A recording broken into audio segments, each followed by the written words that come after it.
The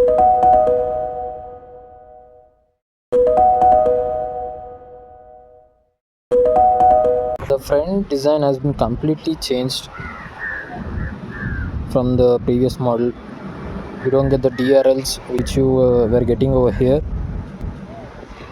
Rather, you get it over here, which actually looks odd.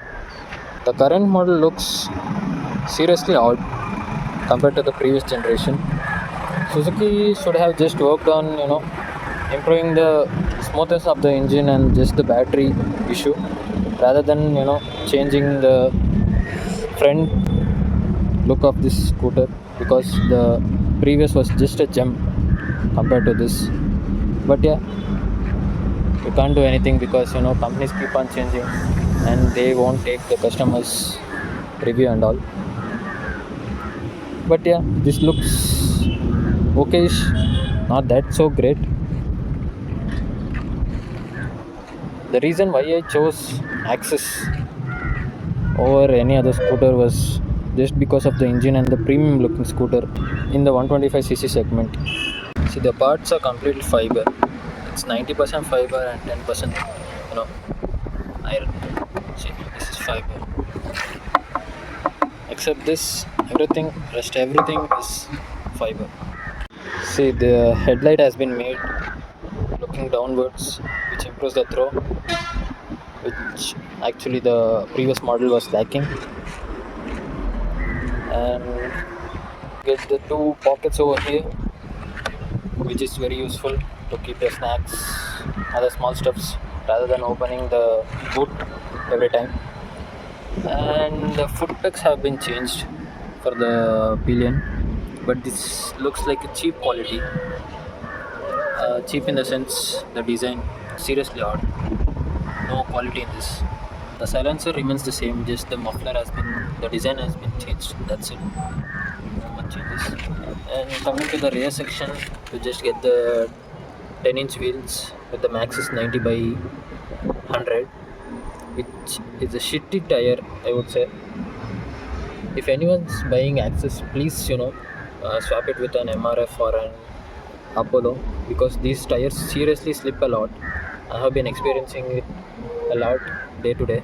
They should at least provide an MRF rather than this Maxxis. These are seriously some shitty tires.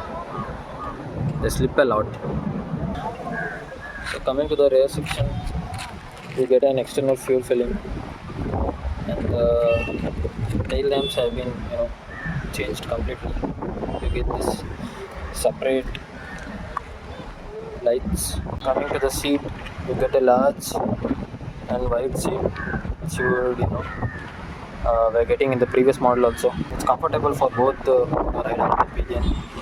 So coming to the meter console, this is the top model where you get the Bluetooth connection, but to be honest, this is of no use. You just get the turn button navigation, trip A, the average. It's currently showing 62.6 km per liter, but actually if we calculate, I am getting around 45 to 50 around, and the battery voltage, and that's it. I would suggest people to buy the mid model rather than the top model, as you would save around 6 to 7k.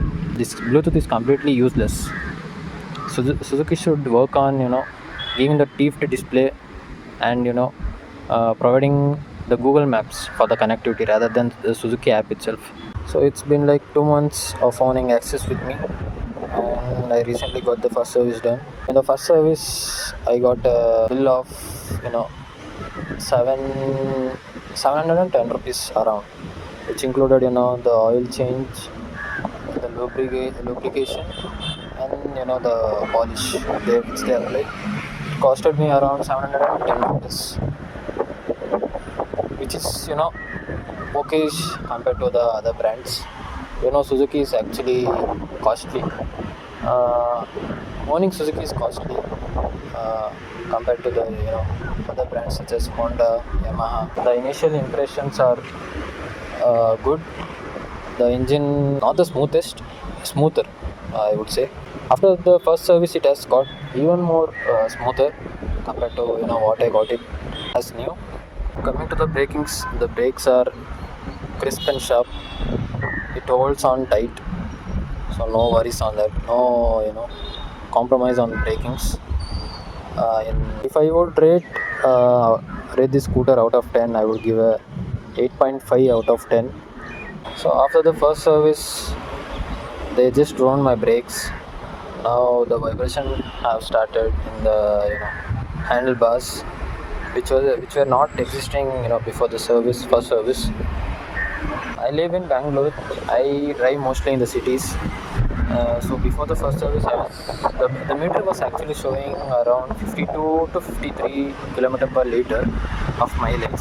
But to be honest, the mileage, the meter is actually tampered.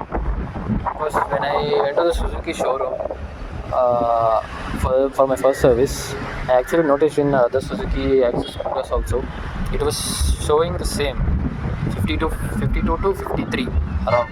Okay, right.